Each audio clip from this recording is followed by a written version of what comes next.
is the BS. Hey, thanks for being here. This is another Audacy check-in, and my name is Jason Bailey. And as like all the other Audacy check-ins, we have just some amazing guests. And in this case, it's no different.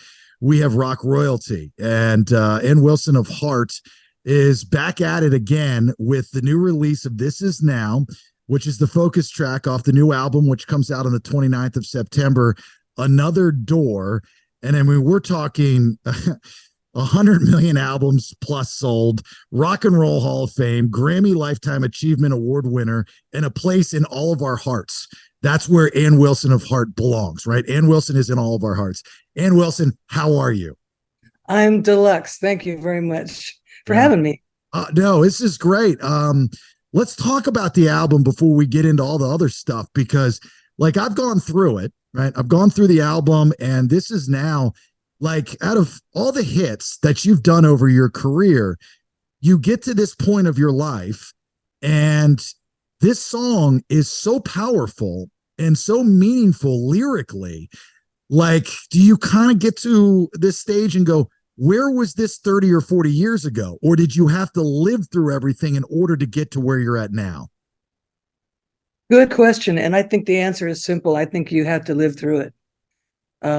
It's so tempting to just always be looking forward or backward. Mm-hmm. But, once you hit a realization that this is basically, this is it. This is what we're given. This is what we have. We should inhabit the moment, Yeah. Easier said than done, but yeah. And this album's all original material, which you haven't done for a minute. I mean, this is again Right. going back to your roots for the most part, right? Yeah. And on these bunch of songs, I was the sole lyricist, and I worked on the music with these fine musicians that are in my band right now. And we just had a blast. It took us a while, but we got her done, Yeah. Do you get like deja vu? I mean, I hate to keep referring to the past, but you've been doing it for so long, and you've been doing it so well for so long. I find it hard to believe that anytime you were to go into a studio, like for this album, Another Door, you don't kind of reminisce of a past experience that you had, maybe during a Barracuda or a Magic Mirror, something like that, and go, God, this reminds me of, and use that as inspiration for this record right here. Nah, each record is a whole different animal unto itself, especially Another Door. I've never had an experience making any other album like the one I just had, making Another Door with these fine musicians. I mean, they really inspired me and challenged me, sort of kicked my ass, Did they? And that's what I need. Yeah. How does one kick Ann Wilson's ass? Please explain. Well, just by being really good and by not falling into the old cliches and doing all the old stuff that is tried and true and proven, by trying to cut some new ground, Have you ever had a problem working with musicians that were more, I would find it hard to believe not to be a fan of you and the music that's Heart has put out over the years. Do you find that with younger musicians, session musicians, maybe they're too much of a fan versus doing their work like they're supposed to be doing? That's a hard one to answer. I think that the current band, they did want to know a lot of Heart stories and stuff, but that never got in their way of the music and the new stuff. Mm-hmm. They were very on it. And so I told them, go ahead. I'm sorry. Go ahead, Ann. What's that? So I a few of the stories that were tell, and everybody was happy. Yeah. But you keep the good stories close to the vest, right? Those are only for a select group of people, maybe at a private party at Ann Wilson's house, correct? Yeah, or people who were there, maybe, like, who would understand what it really was. Mm-hmm. Because I don't know, especially when there's family involved, there are certain jokes and inside humor and stuff that nobody else would ever get. It's Mhm. just so inside. One of my, as a fan, coolest moments watching you and your sister perform was when you did it in front of the guys in Led Zeppelin, and you did Stairway, and to watch Robert Plant cry. Like, I mean, when somebody's doing Stairway to Heaven, which is crazy. I read in an interview that afterwards he gave you some advice, and that night kind of sticks out. I know it was like about 10 years ago, but that night sticks out for a lot of fans. How important was that night and that piece of advice for you as an artist? Well, I'll tell you, it was really important because it let me off the hook about it. And he did say that he wasn't real fond of when everybody tries to cover Stairway to Heaven. He Mm, doesn't really like, in fact, he always hates it. But he liked our version. And I think that was probably because we stayed true to the spirit of the song. We didn't try and make it be anything other than what it really is, which is holy, really. yeah. Um, Well, everybody thinks of Wayne's World when Stairway to Heaven, when they walk in and they say, no plane, Stairway to Heaven, right? That's right, yeah. what about Heart and your music? Do you mind people covering your music? Does it bother you if they change the lyrics maybe on one of these reality shows? Not the lyrics, but the arrangement. Does that bother you? Not really. I mean, it's at what point do you let go of the songs and just go? They're for the universe, just like let them go. Let people play with them. They're fun. Mhm. So no, that doesn't really bother me. I at 48, my heart was Brigade, and all I want to do is make love to you and Strand It. And not that I didn't appreciate Barracuda and Magic Man and all that stuff, of course, but I got to tell you, and last couple days I've been very excited about this conversation, and there should be a disclaimer on that album that says you cannot sing that lyric at the workplace because women think that you're hitting on them all the time. I'm walking around and You mean all I want to do is make love to you? correct, yeah. Well, yeah, it's pretty overt, right? I mean, so you were an '80s kid. Yeah, I was an 80s well, I was born in the 70s, but like that video, and I believe during that time of MTV in the late 80s, early 90s, which I'm assuming helped your career out tremendously, like it did a bunch of other artists. That song had controversy, if memory serves. Am I right? Yeah, yeah. It just goes to show how much things have changed Yeah. since then. Because like that song was banned in Ireland, just because it talked about um, casual sex between strangers, Mm-hmm. which I mean these days sounds pretty harmless, I guess. But when you think of the level that sexuality has moved to in the culture, Yeah. so I yeah, thought that I thought things have that changed. I thought there was controversy because it was a woman picking up a hitchhiker. That's what I always thought the issue was. Yeah, I guess that's in there too. And again, that shows you how much things have changed because how shocking for a woman to step out like that, Right. and Yeah. uh, actually admit that she enjoys her sexuality. That's always been taboo in some factions. Does that ever come into play? Now more than ever, we know how the world is. Like with Another Door, if you're sitting there writing lyrics, do you go, are people going to misinterpret what I'm trying to get across? Because the mindset has changed. I'll tell you, there were a couple of moments when I showed pages of lyrics to the band.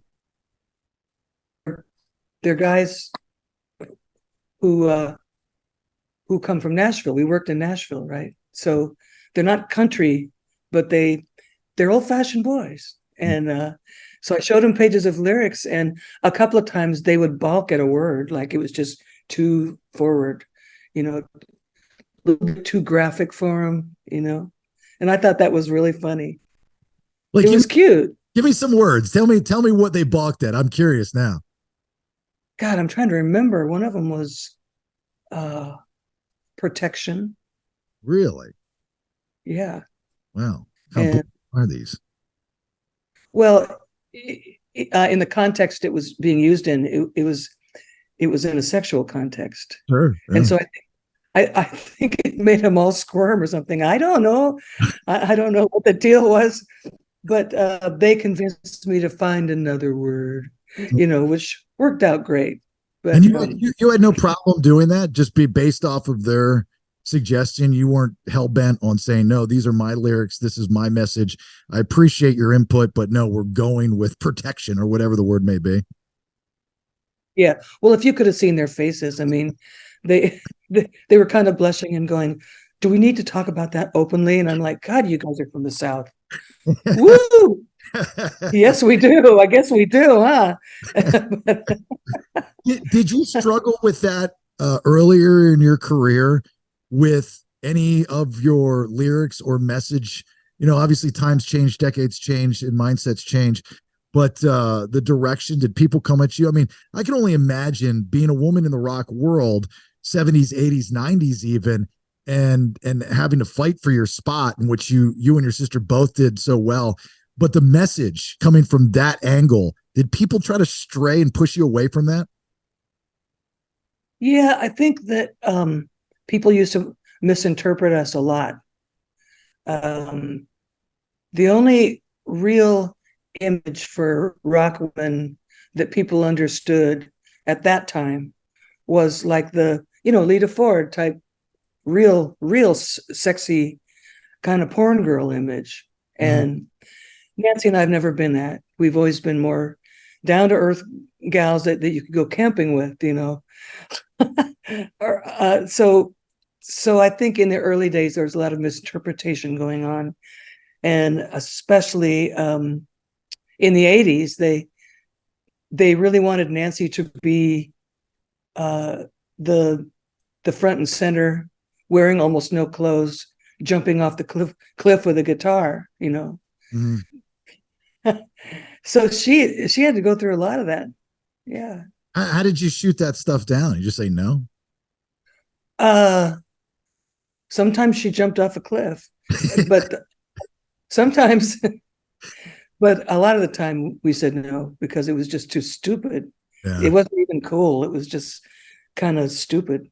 Well, So I've seen you guys perform, you ladies perform, and I got to tell you, there was this one performance, and you come out and you're wearing this like purple meshed velvet jacket or something, and it was just like the perfect night with the perfect lighting, and mm, it was, I mean, just I'm sitting like it was the crowd, the way that you control a crowd, whether you know it or not, just vocally, is just people are in awe, and we're just staring. I know I'm sitting there just staring at you going, is this real? I mean, you're just a goddess on that stage. And I know you go into a telephone booth and you change into, Ann Wilson, the on-stage presence, but it was just a magical moment. Really, really cool. oh well, thank you. Thanks for telling me that. That's really cool to imagine. Yeah. Yeah. I'm assuming It's you've it never been in this in the crowd watching you perform before. No, not watching me, but I've been in the crowd watching Zeppelin and Yeah. watching the Beatles and watching a few others that I felt the same way. It was just too cool for reality. It was, I don't know, you just felt like you were in a dream. Mm-hmm. Mm-hmm. Yeah. Especially when, you are such a soundtrack of people's lives, and you've got to know that. I'm sure that there's a million stories that you could tell. You could write numerous books about fans approaching you, sending you mail, whatnot, telling you how you changed their lives, you helped them through hard times. But you're such a soundtrack of people's lives, whatever generation it might be. What song in particular or album even do you get the most feedback from your audience with, saying that really helped me? That's a part of my life. Well, there are a few. Of course, the first one, Dreamboat Annie, people latched on to big time because it was so different than anything else that was on the radio. Back then, it was all about what was being played on the radio. Yeah. And then I think a little bit of time passed and people really latched onto Babyless Strange because we were stretching out a little bit and trying things, and the band had been tightened, and it was a little bit more punk. And then, of course, the '80s album, the self-titled Heart record, people just are all over that one, Yeah. always. Yeah, that was, I mean, that so hot. And then you go into, Brigade and in the end, going back to the MTV stuff, and is MTV, like most artists, helped you guys out tremendously, right? Oh yeah, yeah. It was a great tool for a lot of bands in those years. Uh, and it was fun to start with. It was really fun. Because you were there from day one with MTV, 81, August 81. Yeah, pretty close to the beginning. We were making videos before MTV, and there was no place to really show them, except maybe you could find a TV station that would put one of your videos on between TV shows or something. But there was no platform for it like there is now. And So I can assume you were a gift to MTV, looking for diversity with the music, trying to find a direction. I mean, obviously, David Bowie gets credited with saying, hey, look, you're not playing any videos of people of color. What's the problem here? But you also have to put women in that category. And there was only a handful of women that were making noise in the business, especially the rock world. Those times the genres were muddled a little bit, obviously not like they are now and so compartmentalized. But that you were a godsend to MTV because you have two women up on stage making great music, right?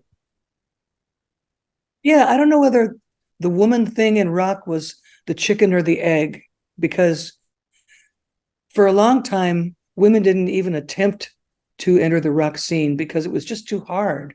I mean, nobody took you seriously. Nobody gave you any credibility. So you didn't even try. But once a few of us, kicked the door open enough to squeeze through, more and more women started to come in and see that it was okay and you could do it. But it's a struggle, Yeah. because you're always going to be misinterpreted a little What bit. what women in the business today have approached you and thanked you for kicking that door open? Oh, Lizzie Hale, for one thing. She's she's a cool chick. She did just various ones, Um, yeah. Yeah, I'm sure there's a lot. I'm sure there's a lot of them that are trying to get a hold of you still too. So this is something that I've always wanted to ask you. I mean, for years, and it's your relationship with the grunge era. Um, I know that you were personally friends with Chris Cornell, God rest his soul, and but you have this connection. I would see, I'm a grunge guy. I'm wearing the plaid for you, Yeah. right? So what was your connection with all of those bands outside of other than you being in Seattle, living in Seattle, but you had a bigger connection, a stronger connection, right? Yeah, I think looking back on it, the real connection was not only where we all lived, but the fact that Nancy and I were pretty rebellious inside our own genre. And we had reached the end of our MTV viability. We didn't like it anymore. It was too uncomfortable. And we were flipping them the bird and saying, we don't want to do this anymore. And a lot of the grunge guys love that attitude, I mean, that's their favorite attitude. So what, So with like the Nirvanas and the Pearl Jams and the Soundgardens, and I mean, even go back to maybe possibly Mother Love Bone and those types of bands, did they approach you and say, hey, look, we just want to meet you, we just want to be a part of you, this is what we do? well, I think we all just kind of encountered each other around town, and pretty soon we were all at the same parties, we were at the same clubs, we were at my house, just they were all sitting up on the counters drinking beer, smoking cigarettes in my kitchen. And pretty soon it became a really comfortable place for us all to be together. So Are there any recordings out there of Ann Wilson playing with any grunge band recorded that probably will never see the light of day? well, yeah, there are, but I think they've seen the light of day. One of them is is I've sung on a couple of Alice in Chains albums, Sap, and I sang on Brother, and I sang on another song. Oh yeah, The Rooster. And let's see. Oh yeah, there's a tape somewhere of Chris Cornell singing Wild Horses, the Stones song, with me and Nancy in a club. It was gorgeous. Is that out or is that hidden? Somebody has it. One tape. That's it. Somebody has it. And I think it may be Chris Cornell's estate, because there was a time when they didn't want to put it out because it was too close to his death. And Oh, they have it. well, that's amazing. I love hearing those types of stories. How did you and Chris meet and become so close? I was working during a break in the Heart Action, I was working in a cabaret show in Seattle called Teatro Zinzani. And it was a circus show. And I played the chanteuse, and they all started coming and seeing that show because it was so surreal. It was clowns and aerial acts and jugglers, and then me singing this chanteuse music, and like Ed Vedder would show up, Chris would show up. One by one, they would tell each other about it and go, "God, you got to see this. She's like a singer or something," And so yeah, that's where we first got to be friends. Was he would come and we'd sit across the table, me wearing this big awful makeup, and just talk. And he was very sensitive, and I always thought he was incredibly funny, darkly funny. And yeah, we got to be buds. What does that mean, darkly funny? Just some deep, dark jokes, or it was very Yeah. deep, dark jokes? Yeah. Yeah. You will be going out back on the road in support of this album, correct? From what I understand? Yes. Yeah. Yes. You will be performing at Farm Aid coming up here, and you'd be playing with the Jim Irsay band. Jim Irsay, the owner of the Indianapolis Colts. You're not an Indianapolis Colts fan. There's no way. No, I'm a Seahawks fan. That's right. Of course. I figured you're from Seahawks. So why are we associating with this Jim Irsay guy? Well, because he has this amazing collection of stuff, including letters written by Abraham Lincoln, John F. Kennedy's rocking chair. I mean, all this incredible stuff in his collection. And he also has guitars like Jimi Hendrix's guitar, Jimmy Page's guitar. He's got this really, and the piano that John Lennon wrote Strawberry Fields on, and stuff like that, in this massive collection. And so every couple of months, Jim Irsay has a show where he shows off the collection.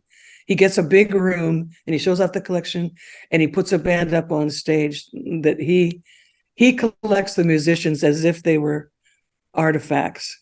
And I was one of the ones that collected for this show. So when Jim went to go and do Farm Aid, he asked me to come along. Yeah, that's sweet.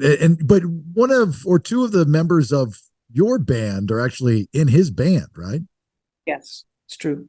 Yeah. Tony Lucido and Tom Bukovac. Yeah. So you're cherry picking from Jim's band. He's like, I got nobody to play. They're going to play with Ann. They're taking Ann over me. My artifact is turning on me. What am I going to do now? Right? Yeah. I'm just trying to collect these people. Come on. Yeah, right. Exactly. Going back to doing, collaborating and singing with other artists. I loved, Dolly Parton's rock stuff that she just put out. I thought it was so cool. And I'm so glad that she finally got a chance to do something like that. And you were with Dolly on that album. I mean, she did Magic Man, and that must have been a cool experience, right? It was really cool because Dolly is just exactly what she says she is. I mean, there's no fakery there, nothing like that. She just came in, she was all dressed within just like stuff pinned all over her, and sparkly pants and sparkly sweater and just all this stuff, and huge hair and all that. But was just the sweetest, most dear, loving thing you could imagine. Yeah. And yeah, and we sang Magic Man together. She had written a little poem for the end of the song that kind of explained her vision of how the mama couldn't understand her daughter running off with the magic man, and it was pretty cool. Very down to earth, really great.